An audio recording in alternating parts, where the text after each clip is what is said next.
后面喘一下再过来。这时钟坏了。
唱一个，即摆是正当来好好唱一个，吼。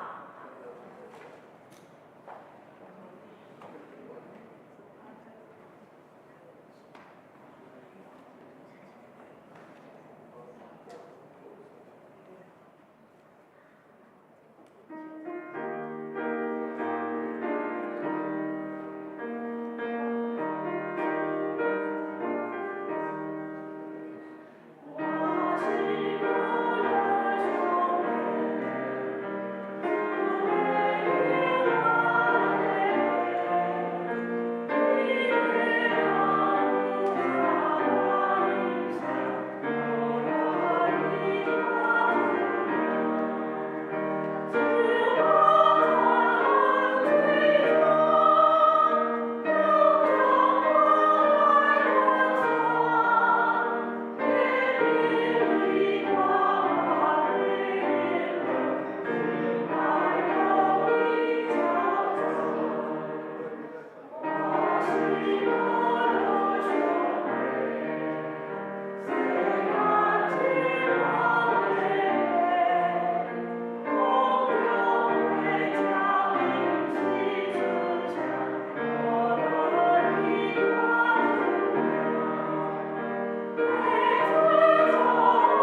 兄姐平安。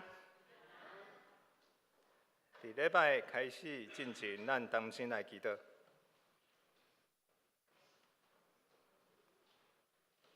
亲爱的天父上帝，阮恭敬的来到你宝座前，真心诚意的敬拜阿罗你。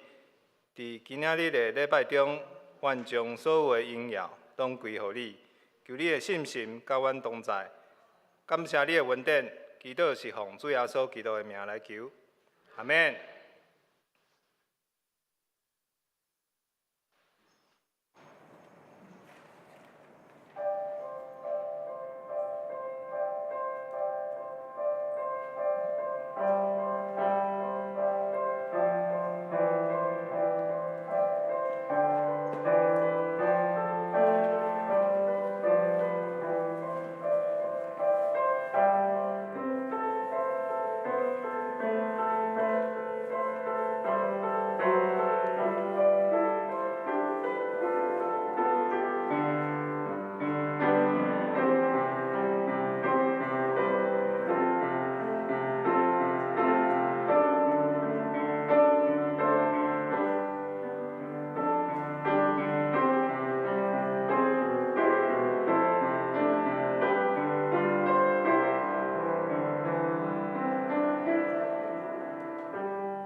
就用感谢入去伊的门，就用上赞入去伊的亭，就感谢伊称赞伊的名，上主至善，伊的慈爱线到永远，伊的信息透到万代。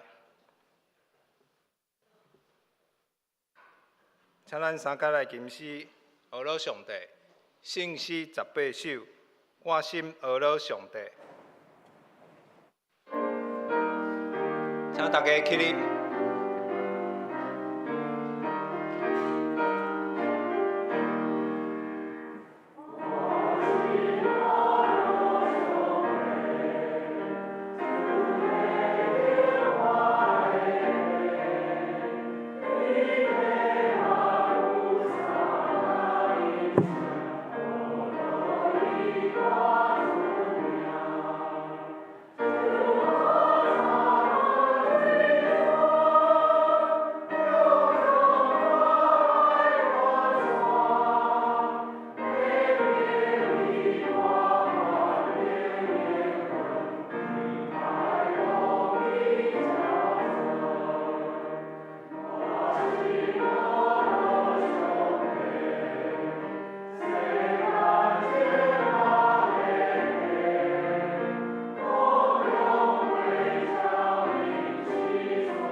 请坐。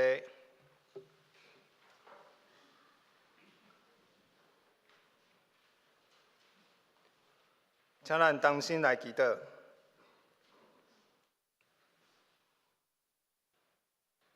亲爱的天父上帝，你是全能的神，创造天地的主宰，所有的喘气的，拢着来称赞你。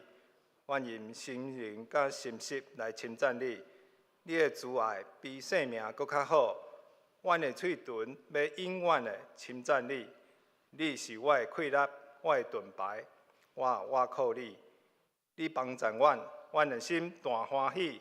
阮要用诗歌来称赞你。主啊，求你加添阮的信心甲气力，互阮会当伫生活中经历你的恩典甲信息。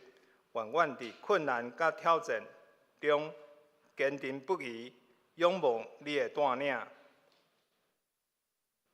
主啊，我嘛求你帮助阮同心合意，用和平互相联合，尽力保持圣神所赐的合一。愿阮伫教会中不因个人的意见来产生纷争，以合一的心智来服侍你。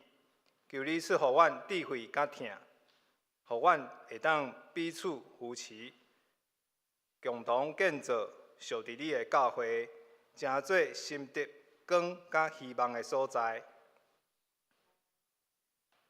主啊，阮会为阮的人民心长来祈祷，求你帮助每一位信徒伫人民中不断的成长，互阮的生命会当互你来修剪，互阮结出美好的果子。圣经所写，无结果子的枝，你就甲伊剪起来；有结果子的枝，你就甲伊修剪，互伊结搁较侪果子。愿阮会当伫即个过程当中，搁较亲近你，体验到你属伫你的丰盛。阮的祈祷无完全，阮要因主耶稣基督所教的祈祷文谦卑祈祷讲：阮伫天里的，愿你的名圣，你的国临到，你的旨意伫正伫地里，亲像伫天里。阮的日薪今仔日互阮，赦免阮的辜负，亲像阮也赦免互阮的人。无你带阮入地狱，就救阮脱离的歹，因国、权力、荣光，拢是你所有，代代无尽。阿们。咱继续来启应。启应文第25篇，诗篇103篇。我的心神啊，着称赞上主。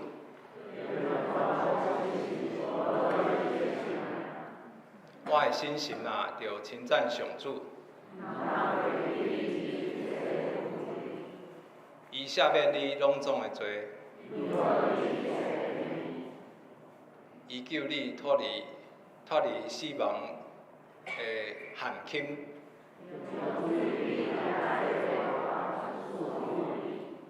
伊用同款好物，互你一世人满足。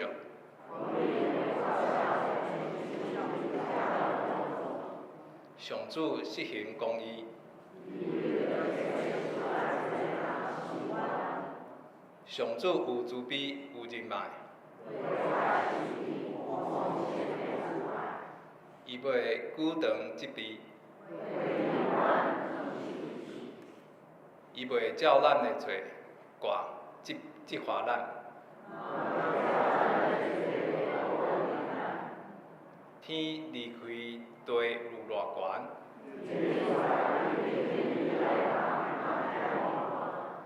东离开西有偌远。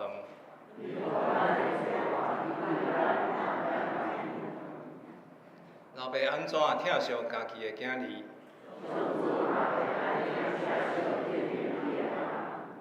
因为伊知影咱受造的本质。人类因的生命亲像草，风一个吹就消失。毋过上主永远疼惜敬畏伊的人。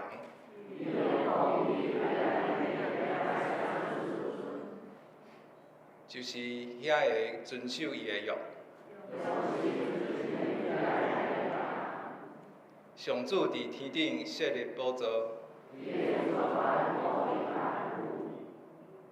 有大权能的天使，听叹上帝的话，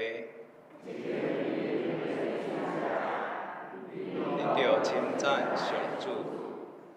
所有的天君啊，执行伊旨意的车使。伫迄掌权达所在所有的被造物啊，我的心神啊，着称赞上主。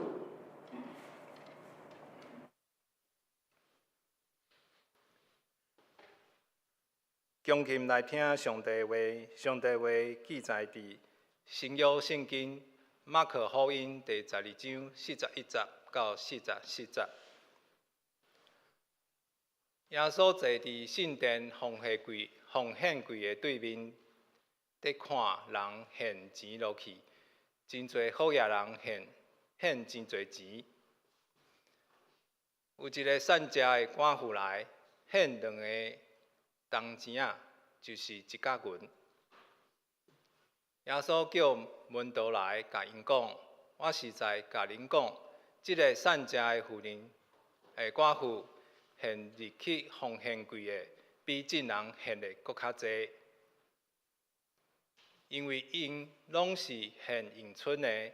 毋过，即个寡妇虽然真善食，抑搁摕所有的，就是全部的生活费，拢献落去。赞美，只是要请卢秀梅姊妹来献诗。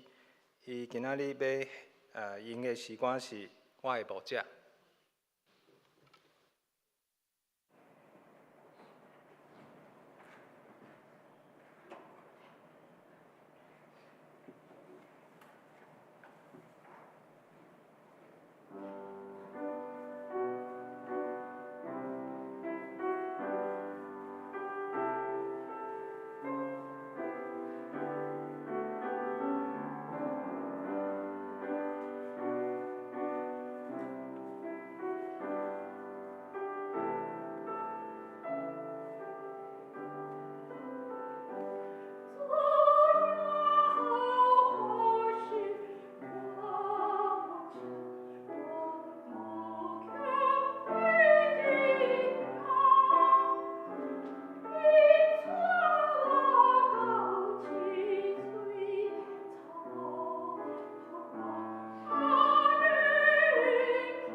卢秀梅姊妹用水的歌声传阮来敬拜，一切因根归乎咱的上帝。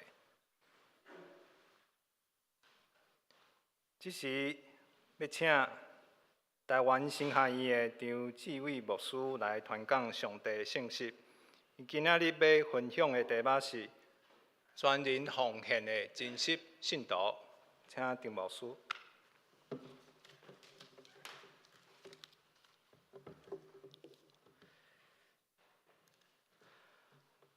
各位众兄姐，大家平安。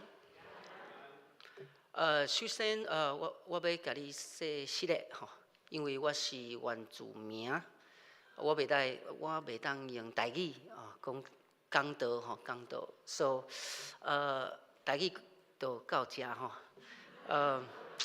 首先真的是很不好意思哈，不好意思我是泰雅族哈，泰雅族，过去曾经有尝试用台语讲，但是之后下台之后，大家建议我还是不要讲哈，因为再怎么努力，发现还是很困难，但是还是有这个心想学习哈，想学习。那我们就进到今天的讲道哈，在讲道以前，我们一起来祷告。亲爱的天父，我们向你感谢，感谢你恩典的赏赐，感谢你让我们又在一个礼拜，新的一个礼拜，可以到你面前来敬拜你。求你的灵与我们同在，也求你的圣灵开我们的心，让我们明白并且进入你的恩典、你的真理。我们将以下的时间全然交托祷告，奉耶稣的名求，阿们。非常的感谢公园教会能够接纳台湾神学院，能够来这里请安。每一年你们的奉献、你们的代祷，对于神学院投入神学教育有很大的帮助。我想这个是上帝透过你们给予在台湾的神学教育极大的恩典，也是一个祝福，也是一个祝福。今天我要从刚刚读的这段经文，我们来思考一个主题。全人奉献的真实圣徒。如果我们说全人奉献，基本上基督徒的生命应该是全心全意，所有的生命都活出信仰的见证。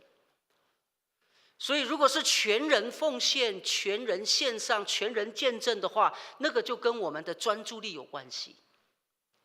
我今天从台北开车往新竹，我非常的专注车况，也很专注 GPS， 因为很怕会迷路。但是同时要专注车况的时候，我必须要全神贯注。所以各位弟兄姐妹，我想我们都知道，开车驾驶本来就是一项需要全神贯注的事，因为任何一个旅程都是关乎生命。我们会很难想象你在开车的过程当中，突然看 LINE 或者是看 FB， 那这个我们会觉得难以想象，对吧？同样的，我们也知道战争也是关乎生命的事情，我们也会很难想象在战场上失去专注力会发生什么事。我想我们都知道这是一个非常危险的事情。想象一下，如果我们在一个枪林弹雨的战场上，炮兵正在发射，军人戴着头盔正向前攻击，所有的人的肾上腺素都是沸腾的。那在这样的情况之下，结果有一个同伴突然拿起手机打电话，这个我们会觉得荒谬，荒谬。专注力，你要全心的投入。所以基本上成为一个基督徒，我们成为基督徒被呼召成为圣徒，它是一个旅程，是一个信仰的旅程，它也是一个战场。那么我们都知道，这个旅程跟战场上失去专注力，失去对信仰的专注力是多么危险的一件事情。今天的经文，主耶稣特别透过奉献这个主题，请他的门徒一起来思考奉献的意义。因为在今天的经文，我们会发现，这个是耶稣即将要到耶路撒冷被钉十字架受苦的一个预备期。预备起。所以在这个时刻，我们也会发现，如果我们读福音书，特别是马可福音，任何一个福音书，当耶稣要准备或者是进到耶路撒冷，那个情节就越来越紧张，因为有一些宗教人士想要抓耶稣。我想这个我们都了解，因为他们恨恶耶稣的教导。为什么？因为耶稣揭露他们内在信仰的贪婪。耶稣揭露他们对信仰失去专注力，只在表面上而已。所以耶稣跟他们的教导似乎有冲突。因为耶稣所面对的，我们可以看到他到圣殿里面，他所面对的是一群宗教领袖。今天的经文，如果我们看经文的上半段是针对这宗教领袖，今天的经文我们读面对寡妇奉献这件事情，是面对一群有权势有财力的人。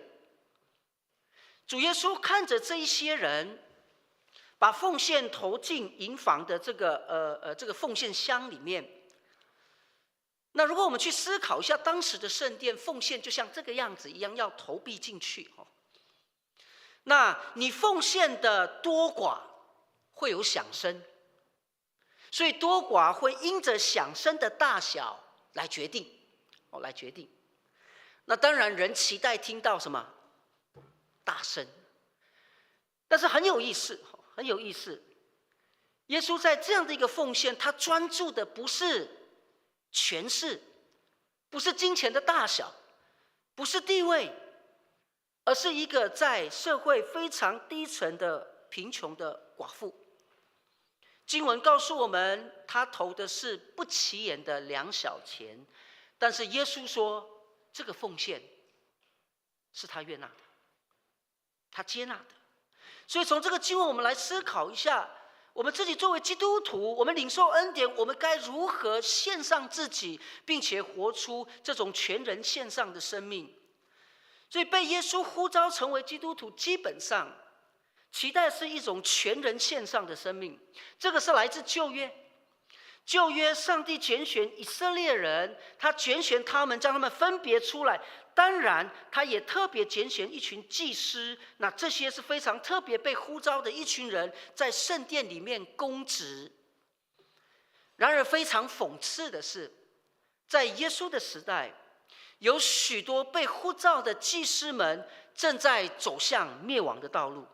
他们对他们的信仰渐渐的成为是一个形式了，成为是一种习惯了，他们就失去对上帝的敬虔，也失去了对信仰的专注力，以至于当信仰变成形式的时候，这个信仰所重视的就不再是你跟上帝的关系，你跟人的关系，而是我自己的名声怎么样，而不是上帝的真理。所以就是在这样的情况之下，祭司们更关心的是兼顾自己的地位、自己的名声、自己的财富，而不是上帝所期望设立圣殿本身的意义是什么。这也是为什么马可福音11章我们已经看到耶稣为什么到圣殿做一个非常特别的事情。耶稣进到圣殿，赶出圣殿里做买卖的人，推倒兑换银钱之人的桌子和卖鸽子之人的凳子。那从这里的情况当中，我们就知道，这些被呼召的祭司，或者是我们说的神职人员，他们关心的是自己的形象，而不是上帝的心意是什么。原本他们在公职的当中，更重要的是期待人能够跟上帝连结，他们作为一个中介者，这样同时他们也可以对周遭的这些寡妇需要帮助的人能够有一个怜悯之心。但是你会发现12章40节，耶稣讲得很清楚，他们侵吞寡妇的家产，假意做很长的祷告。这就是我说的信仰如果变成只是一个形式，那它就不再是一个全人奉献的一个信仰。所以当时的圣殿是进到一个非常贪婪的情况之下，所以他们献上的不是献给上帝的喜悦的祭品，不是他们的生命失去了对信仰的专注力，渐渐的离开上帝。所以弟兄姐妹，你们可能会说，哇，这是关于祭司的事情。但是如果我们回到旧约，对于一般的以色列人、利未的祭司，基本上上帝借着恩典拣选他们出埃及，有一样的标准是什么？你们要归我做祭司的国度，为圣洁的国民。每一个人都是祭司啊，这也是我们说的，特别是马丁路德说人人皆祭司的意思。每一个人，神职人员、长老、执事，所有信徒，我们都是君尊的祭司。但是很可惜，在这样的一个背景之下，由于祭司群体影响整个群体我们说的圣殿群体，以至于人没有走在上帝的这样的一个旨意上面，他们的敬拜就不再是一个委身的敬拜，也不再是一个生命的投入，而是一个形式化。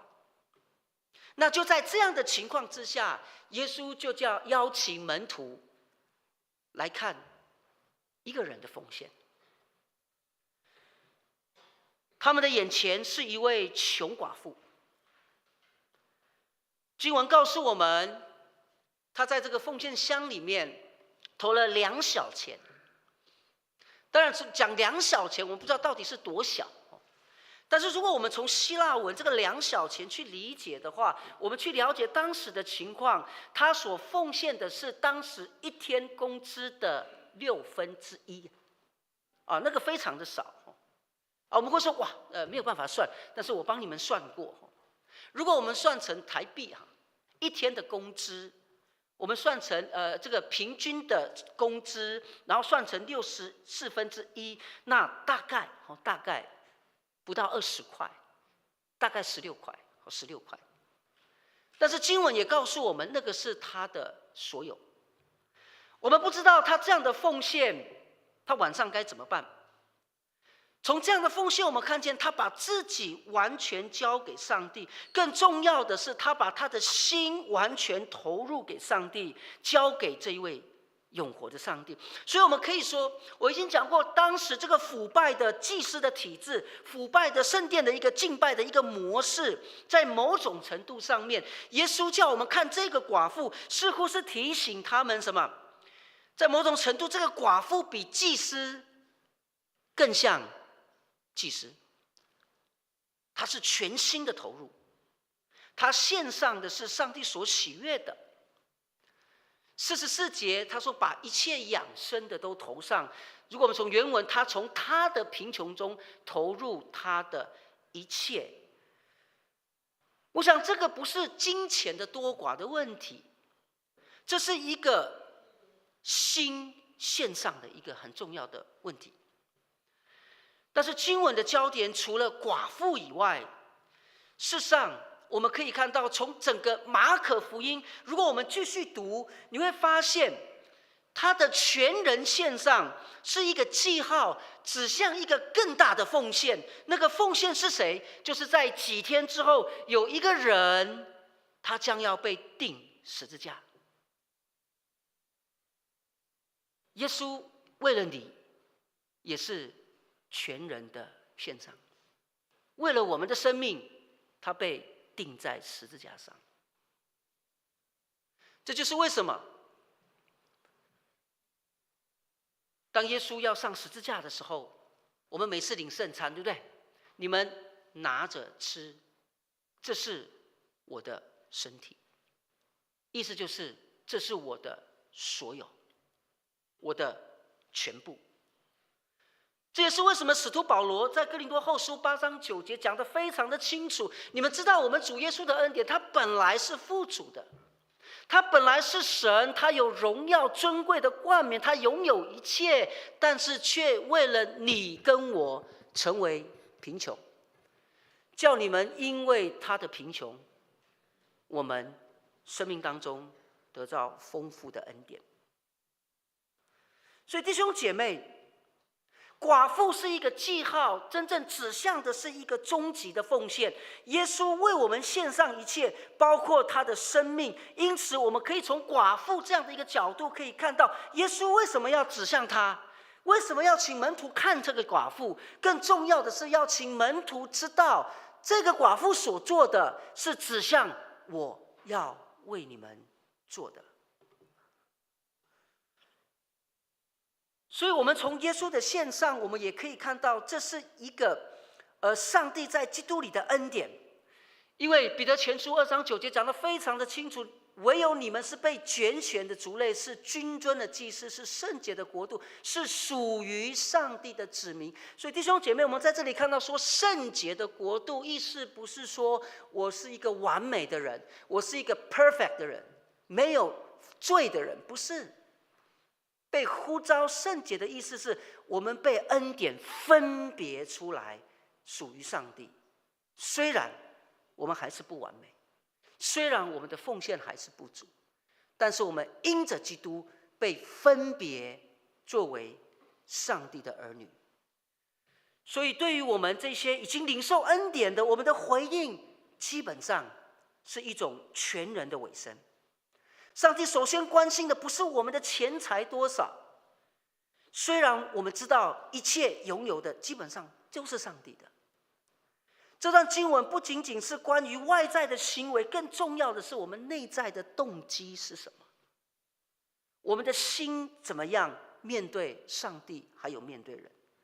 重点是上帝要我们不是只有信仰是一个概念的，更多是他要你的是你的情感、你的心智、你的恩赐、你的所有的生命都全部投入。这也是保罗说什么，将身体献上当作活祭，是上帝所喜悦的。上帝呼召我们每一个人成为基督徒，期待成为一个君尊的祭司，是活祭。所以这个在神圣的国度里面，它没有一个兼职的概念，好像我们到教会礼拜，这是一个兼职的基督徒一样，只有来教会，但是平常我的生活跟信仰一点关系都没有。信仰生命不仅展现在教会，更重要是在我们的生活，在我们的家庭里面，在我们的生活，在我们的职场里面来见证这个信仰。所以它就不是外在的，它不是部分的而已，而是发自内心从内而外的一种彰显。当然人通常看不到人的内心世界，对不对？我们看不到人的敬拜的背景动机，我们看不到，但是很有意思，耶稣知道。从这个寡妇的奉献，他知道，他认识这个寡妇。所以耶稣从这样的一个奉献提醒我们，也指向他自己，他就是那一位为我们全然奉献的那一位，以至于我们领受十字架的恩典，我们应该也是回应他，也是用我们的生命回应他。他用他自己被钉在十字架上这件事实，他有他的血遮盖我们有形无形的罪。上帝在基督里的恩典已经抹去这一切。如果耶稣献上的是他的一切，那么我们这一些领受恩典呼召的基督徒，我们回应的应该也是全人的献上，包括我们的时间、我们的才能，像刚刚我们的老师，他的恩赐献给上帝，还有我们当中作诗的老师，对不对？你们认识的，他用他的恩赐来献给上帝。不仅是金钱，还有生命的见证，因为我们每一个基督徒的生命都是属于耶稣。我记得我从台湾神学院毕业后，我被差派到南投县仁爱乡的一个非常小的泰雅族的部落的教会，非常的小，人数不多。那平时聚会最多30个人。每个月的这个第一个礼拜的主日，总是会有一个老寡妇来找我，老寡妇来找我。每一次她聚会完毕之后，她就会来牧师馆敲门，她就会带着她自己种的蔬菜，然后就说啊，牧师，这个是给你的哈，传道，这是给你的。然后她就会顺手从她的口袋里面抽1000块给我，然后对我说。传道啊，教会给你的有限，请你收下。那虽然我一直尝试拒绝但是他非常的坚定要我收下。那为什么我会拒绝？因为我知道这位老寡妇，她不仅从她的老人津贴里面献上她的约定的奉献以外，她每个月总是怎么样，又掏了1000块出来。我这样想她的生命，我就去思考，基本上她应该是所剩无几啊，她还要过1个月的生活。所以这样的一个图画，虽然我一直拒绝，他会一直提醒我说：“上帝的恩典够你用，上帝的恩典够你用。”对我那时候一个菜鸟的传道，这个老寡妇的身影，不断的让我连接到耶稣基督的恩典。他是用他的全人奉献，他没有读过神学院，他没有很高的学历，但是他的见证让人感动，他的关怀在教会里面也是有目共睹。这个提醒我，身为一个牧者，或者是现在神学院老师，不要忘记上帝对我生命恩典的呼召。也提醒我们，今天我们有这样的恩典，能够站在这个地方，坐在这个地方敬拜，不是因为我们比别人好，不是因为我比别人圣洁完全，而是因为那一位将自己完全献上的耶稣基督。弟兄姐妹，从人的本性来说，人总是想要抓取，人总是想要更多。但是耶稣要我们专注在这个寡妇，让我们看见信仰的特质，这是一个很不自然的举动，这是让人出乎意料的举动。这也是为什么许多宣教师，不管是马街北部的马街，南部的马雅各，他们原本都有一些很好的一技之长，不管在医学、在宣教上面，在天文地理，都可以在他们国家有很好的贡献。但是他们做一个很特别的举动，是来到哪里？台湾。当时台湾是非常算是一个还没有这种很进步的国家，但是他们愿意做这个事情。他们做的这个举动是超乎人的想象，也是对人来说不自然的举动，就像这个寡妇一样。但是我们可以去注意到的是什么？虽然这个是一个不自然、违反人性的事情，但是我们从耶稣，我们从他看见这个寡妇的这个举动，我们可以发现2件事情。我们很多时候我们敬拜，我们不知道这个人的动机是什么，但是耶稣知道，因为耶稣知道这个寡妇是极其贫穷的人，虽然他脖子上没有说我是寡妇，然后耶稣知道他所献的是他的心，他的所有，他的心。但是这个寡妇没有宣传，只有上帝的儿子知道这一件事情。所以这位寡妇能做出这种违反人的这种常态、出乎人意外的这种奉献的举动，是因为他知道上帝怎么样借着他的恩典，能够怎么样呼召他作为上帝的子民。他更知道上帝的救恩依然存在，对比于这些失去信仰本质的祭司，那些有权人士。所以这个寡妇她知道救恩的恩典是什么。救恩的恩典就像罗马书5章6节、8节、10节说的一样，在基督里面的救恩是为罪人死，在基督里我们还在做罪人的时候，他已经为我们死，因为他的死我们跟上帝和好。我们的救主耶稣为我们这一些罪人走向十字架，为我们放弃一切，我们应该是感叹感谢。为什么？这个是上帝的心意，因为上帝爱我们，按着他的旨意所喜悦，就预定他的儿子耶稣基督，让我们得儿女的名分。耶稣基督的举动本来就是违反人性的一件事情，但是我们可以看到，这个就是救恩的奥秘。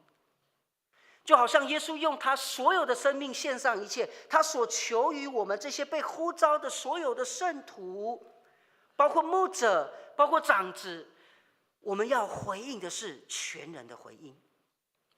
那这个也是我今天代表台湾神学院来到这里的目的，台湾神学院设立的目的是培育一群被呼召的牧者，或者是教会领袖，希望能够透过神学的教育、信仰的装备，在知性上的学习以外，我们更期待的是灵性上面、关系上面的建造。这就是为什么我们期待的是每一个在台湾神学院受呼召的人、来训练的人，他们是用敬虔的态度，是全人的奉献。所以在台湾神学院，我们的学制里面有非常重要的5个目标：第一个是牧者的培育，第二个是宣教的导向，第3个是国际视野、历史意识，最后是学术的训练。培育牧者，我们当然不是只有在期待什么培养一个未来的牧者，在知性上面怎么样能够有好的讲道，怎么样能够有带领好的一个查经班的这个研经。我们的整个神学院也很重要的是，我们每个礼拜有2次都会有灵性小组，还有跟导师的时间，这个都是团契。那更重要的是礼拜。所以来到台湾神学院读书很重要的，除了读书以外，团契，团契也非常的重要。那不只是我们在这个训练内在怎么样培育一个牧者内展训练以外，我们很重视的也是宣教。台湾神学院每一年6月，我们都会有往这个缅甸做外展的事工，这是一个宣教的事工。那这是老师跟师生一起作为一个群体，这是自发性的。好，每年6月，虽然我们知道缅甸现在是政变，有非常多的这个危险，但是在我们的信仰的形塑、信仰的培育当中，我们更重视的是需要的人。所以缅甸这个地方，我们甚至差派了一个宣教师在那个地方，广福牧师，他们整个家庭在那个地方投入教育，投入宣教的这个事工。我们会说这个是超乎人想象的事情，没有人会做这件事情。但是我们期待每一个人来这里受装备的人，他们是用上帝的眼光看事情，是看哪里有需要，并且活出整全的生命。那当然不只是这个样子，我们在学校里面，我们也特别重视国际的视野这个平台，因为全球化的趋势。台湾神学院也跟几个不一样，这个国外的长老教会，多伦多的这个长老教会，还有这个 Knox University， 这4间这个教会这个长老教会的神学院做一些 MOU 的这个合作。所以每一年我们期待学生不只是在学校学习，同时我们更期待学生能够有机会做交换学生，能够扩展他们的视野。那当然，我们也重视的是学术的训练。我们每一年都会有不同的讲座，邀请不一样的学者，甚至是地方教会的牧者来一起做对话。我们的课程也有很多的延伸教育、领袖训练，所以我们期待的是这个神学院可以成为一个是培育整全、奉献生命、委身的传道人，或者是教会的领袖。所以弟兄姐妹，我今天不仅是来这里请安，或者是募款，更重要的也是牧人。我想牧者在这个地方，我们也知道，再过10年，我们长老教会可能会有牧师荒啊。我们泰雅宗会再过10年会有1半的牧师退休。但是真的愿意投入神学侍奉，成为一个传道人，少之又少。神学院非常的努力，期待更多的年轻人能够回应呼召，但是我们也更期待的是，我们教会也一起为这件事情祷告。我们需要更多的人在这个禾场上奉献他们的生命，是全然的奉献。真的是我们期待为这个事情祷告，希望在未来的几年，我们能够有更多上帝的呼召，能够对一群年轻人，或者是不管这个年龄层，这一群人真的是对上帝有信，对人有爱，对土地有情的一群全人侍奉者。那我自己的神学教育的过程当中，当我读到这个穷寡妇的时候，她好像也在说我的生命一样。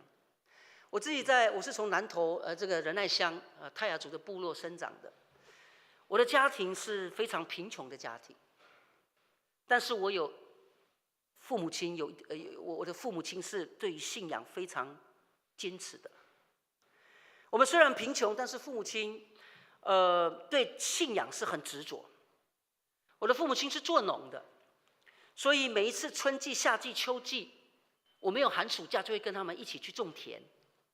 我很羡慕从小有人有寒假、暑假。那到冬天的时候，土地休耕的时候，我的父母亲就会到这个都市里面，做这个板模。那我冬天我的寒假也在板模的这个工地里面生活。从小我没有寒暑假，但是放假的时候就常常不是在田里面，就是在这个还没有盖完的房子，在那边跟我爸铺地砖、灌水泥。所以我是一个在贫穷家庭生活的人，但是回应呼召成为牧者，对我这个人来讲，当时我觉得是不可能，因为我的家庭在经济资源能力上面都不及人。所以当我在退伍的时候，我还是很想回应呼召，但是我跟上帝说：“主啊，我什么都没有。”我父母亲也付不出任何的学费，但是感谢主，当我愿意投入我的生命，在这个时候，在不够的当中，我发现上帝预备了好多人，让我走完这一条委身的道路，一直到我有机会出国攻读博士学位。回过头来看，真的是看见上帝的恩典。上帝要看的是那一份心，全程投入的心。同样的，各位弟兄姐妹，我们每一个人都一样，我们领受恩典，我们要全心的回应，专注在这个信仰上面。因此，亲爱的弟兄姐妹，被呼召成为基督徒，或者是作为一个神职人员，或者是教会的领袖，这是一个建造生命的圣工，它必须是专注于基督的一件事情。他必须是专注且委身，以至于我们真的可以真实的一同在基督里，在教会里面建造生命。神学院是因为教会而存在，为了培育牧者、训练教会的干部，但是同时，未来的牧者从哪里来？从教会来，从教会来。所以期待各位弟兄姐妹，我们一起能够投入在这个神学训练宣教的过程。我期待我们一起投入，不仅是你的金钱，更是你的祷告，更是你在灵修里面的祷告。期待我们也一同献上自己，为着教会，为着神学院，为着未来的传道人能够代祷，能够奉献。期待上帝能够借着你所投入的，成为一个活祭，献上给上帝。我们一起祷告。亲爱的天父，我们向你感谢，感谢你透过你的话语再一次提醒我们。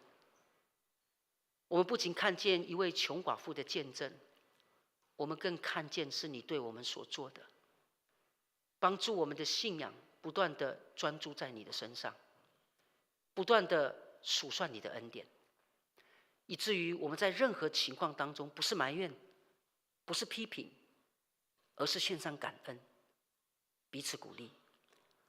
我将公园教会的弟兄姐妹、牧者、长子、信徒都交在你手中，求神继续使用这个教会，在这个社区里面成为你活活的见证。祷告奉耶稣基督的名求，阿们。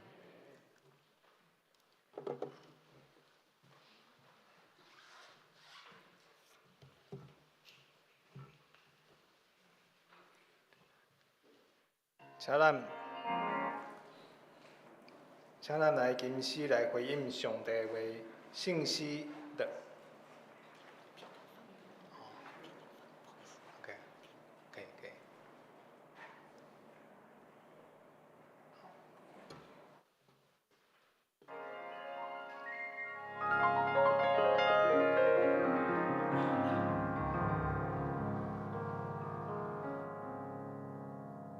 阮地主的迄个时阵开始，咱就行往真捌听的信仰旅程。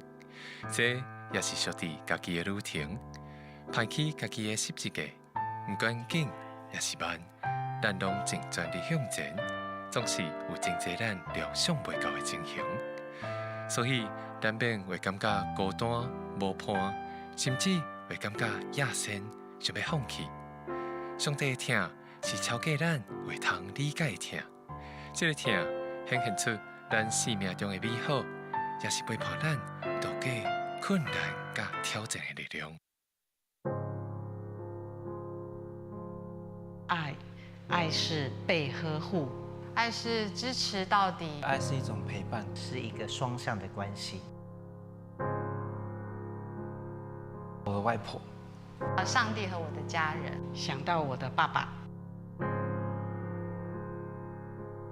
被误会、不被了解，觉得很孤单的时候，害怕的时候，非常无助的时候，去到漂亮的地方旅行的时候，接收到有小礼物跟这个点心的时候，上帝听啊是非常的丰丰富富。你通过一人的分享的中间，咱会通更加了解到上帝听。就亲像圣经所记载讲，上帝听世间人。伫咱要唔捌伊的时阵，上帝就大声听咱。也因为听因果，耶稣愿意行用十字架这条路。也因为听因果，耶稣有对四个带予咱拯救甲恩望。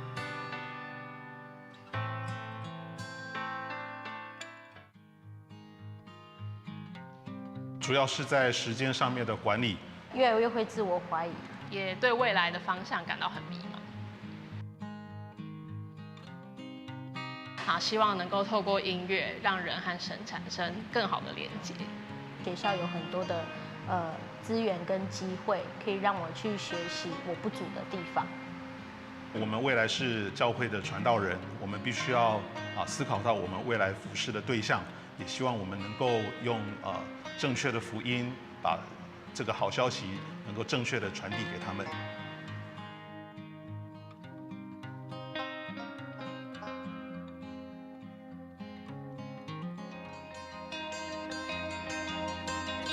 以前我们设定的是讲道跟查经为主，但是进到现场之后，发现有很多的行政、总务、管理的事务，也要我们来参与。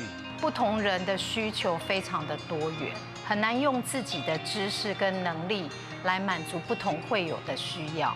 但真的进入教会之后，我发现最大的问题是同工不足的问题。了解到耶稣是我们的好牧者，学习他。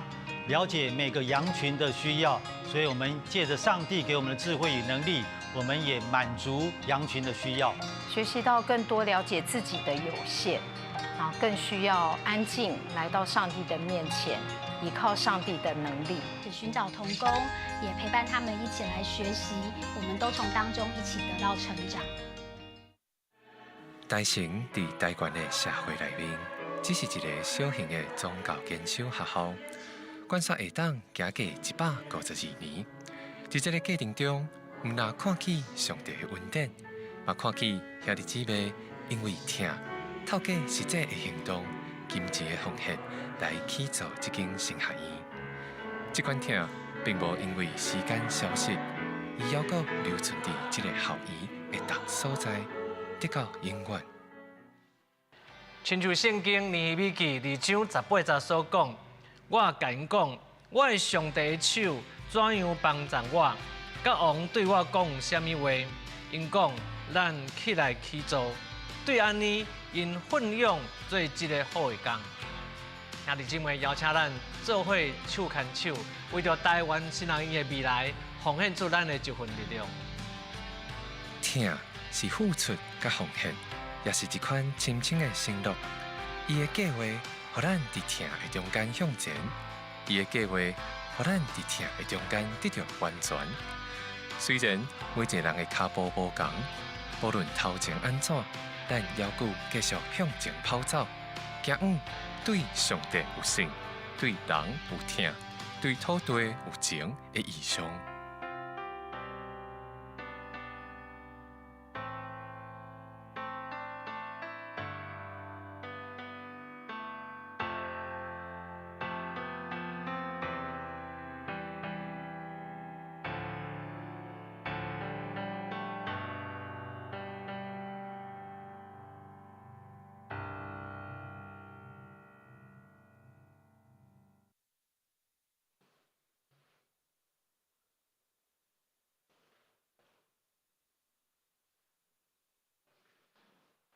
请咱来吟诗来回应上帝的话。圣诗622首，至大的上帝愿你来带我。请大家起立。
请坐，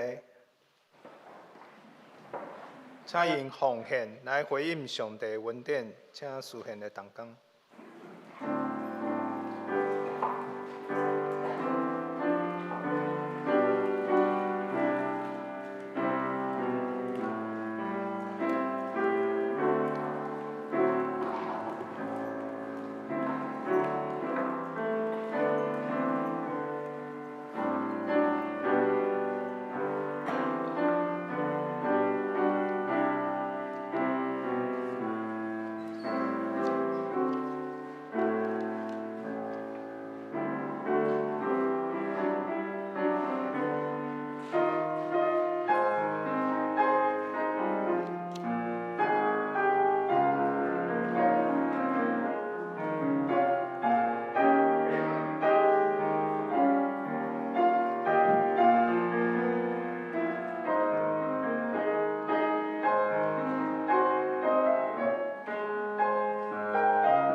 请大家起立。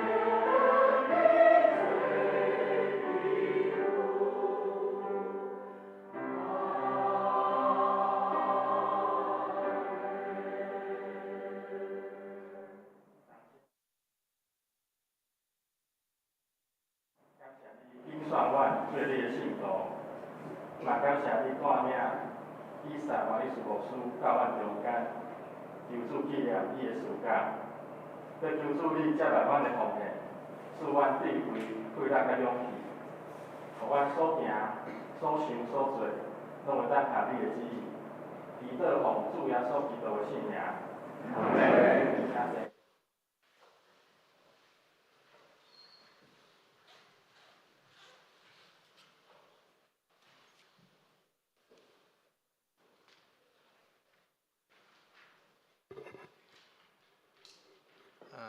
只是来报告。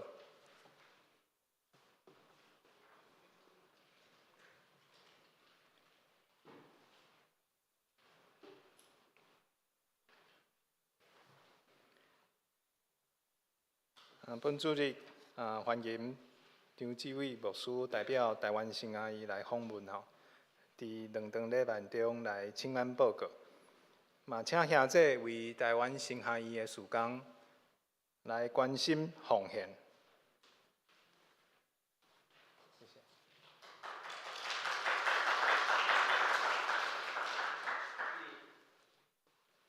在这。我们请文静长老来报告。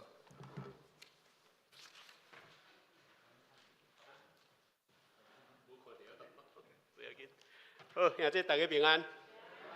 爱穿好烧。气象报告讲低温8度啦，带一条煞穿大衣起来安尼吼，所以兄弟姊妹大家爱穿好烧吼。煞只因为要咱农历的新年，大家有差不多有8到9天的放假的日，伫过年以前一定要互身体勇壮健康吼。好，咱今仔日真欢迎张志伟老师来到咱的中间吼，咱搁一遍拍鼓啊吼，来，多谢阿姨。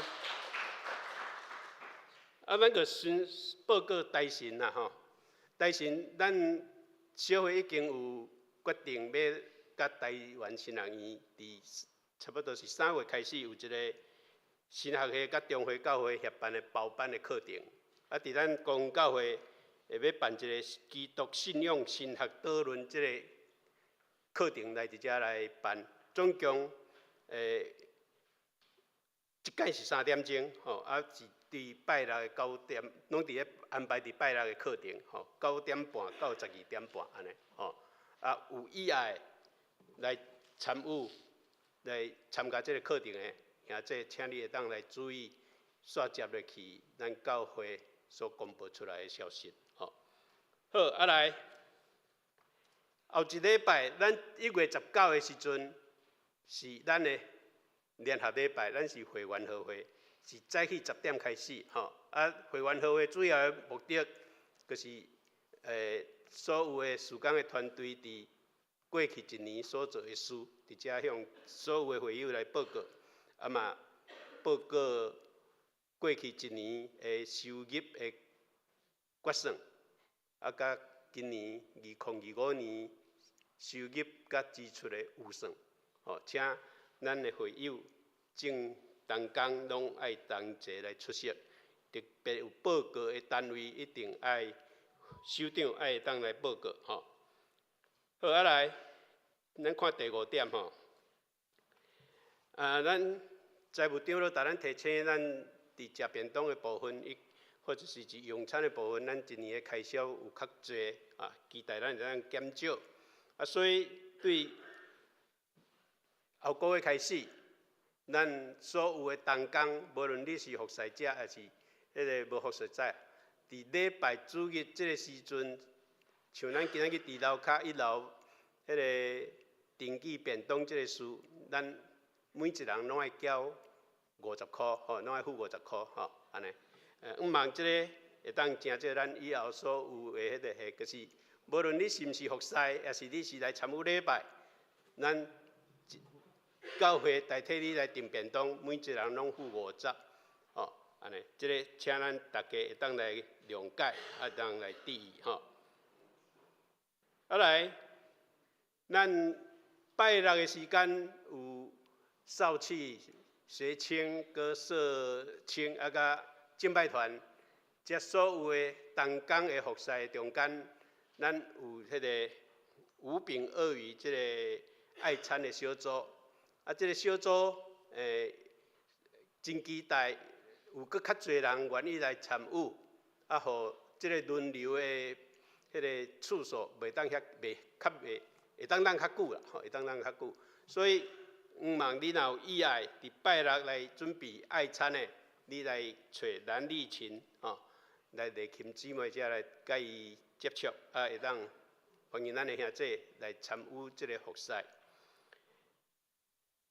咱顶礼拜圣礼典陪餐者，第二礼拜有102名，华语礼拜56名。啊，煞只咱来注意，咱对后礼拜联合礼拜会员和会了后，1月26日是咱农历年前的主日礼拜，哦，这嘛是联合礼拜。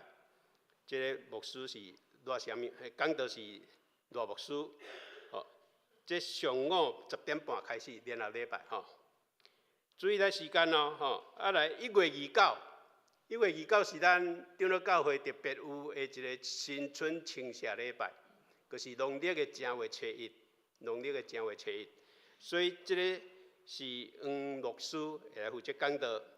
啊来2月初2，就是农历年了后第一个主日，咱嘛是联合礼拜，拢是上午10点半开始。望咱把这个时间记号好。特别是1月29，拜三，惊大家都拢会出外，还是无伫新竹，吼，啊，总是家伫新竹的，请你会当会记哩。1月29是新春庆社礼拜，吼，安尼以上的报告，望咱大家会当来注意，吼。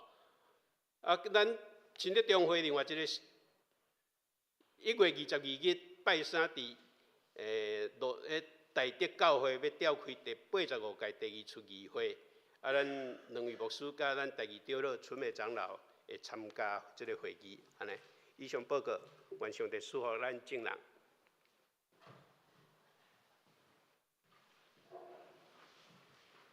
好，多谢文静长老的报告吼。啊，本会消息第3点。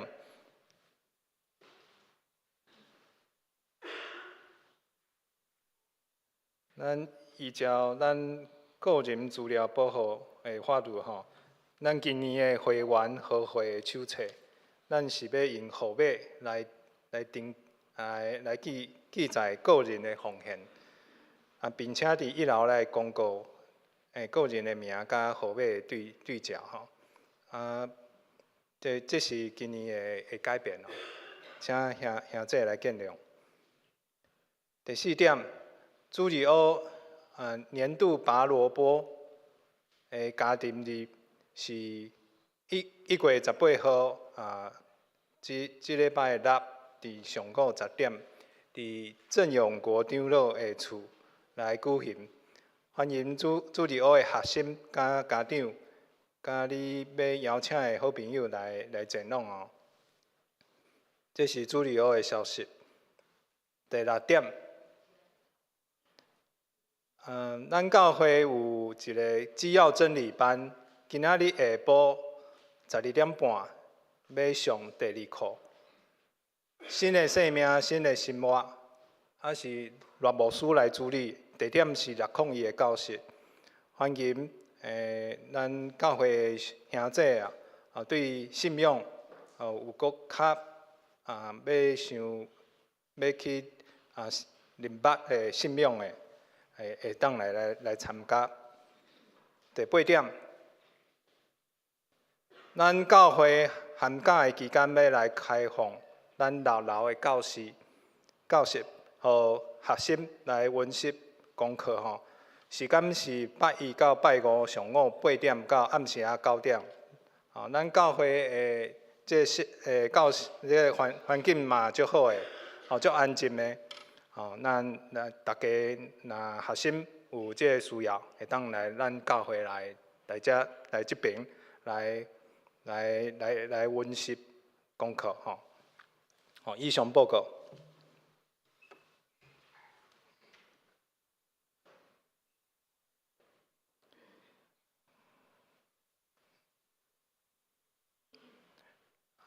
这是来源上赞助上赞的诗，圣诗646首，耶稣调我来行天路。请大家起立。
愿主耶稣基督的恩惠、上帝的慈爱、圣灵的感动、团契与交通，常与你们众人同在，从今时直到永永远远。